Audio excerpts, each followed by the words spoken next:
No, there's no loyalty check. Lahat po ng police dito, we are very loyal to the Constitution po.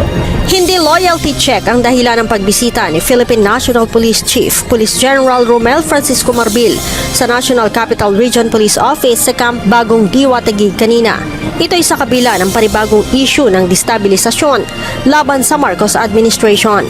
Paliwanag ni General Marbil, ang pagbisita sa NCRPO at iba pang kampo sa bansa ay bahagi ng kanyang trabaho bilang pinuno ng organisasyon. They have to talk to them para makita nila, ito po yung ginagawa ng PNP. Hindi po namin kayo pinapabayaan. Ito po yung mga proyekto namin, ito po ang direksyon natin. Para malaman nila na hindi lahat nag-iisip, ano ba talaga nangyayari sa PNP. Yun po yung nagiging haka-haka. Ito na po yung tama. So we'll just give you a big direction po. Sinabi din ni PNP Public Information Office Chief Police Colonel Jean Fajardo na wala silang namomonitor na aktibo at maging retiradong opisyal ng PNP na kumikilos para papagsakin ang Marcos administration.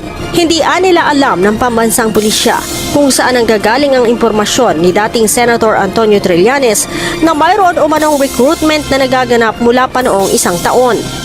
Well, ibigay natin po sa kanya yung pagkakataon na linawin po yung kanyang pananalita. But on the part of the PNP, ay inuulit ko po, ay wala po tayong monitor na anumang destabilization na plot laban po sa ating administrasyon. Giit ni Colonel Fajardo, nananatiling apolitical at loyal sa konstitusyon ng pambansang pulisya. Kaya naman, pakiusap ng PNP sa dating senador, wag na silang kaladkarin sa mga ganitong issue.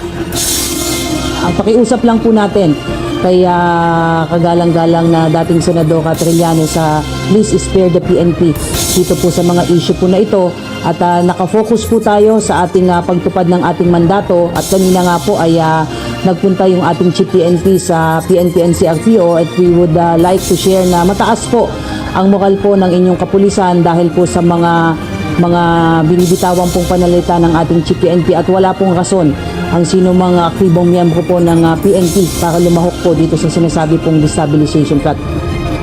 Sa isang press conference, sinabi ni dating Senator Antonio Trillanes na mayroong mga aktibo at retiradong opisyal ng PNP, maging ng Armed Forces of the Philippines, ang nagpaplano umano ng destabilisasyon laban sa Marcos administration.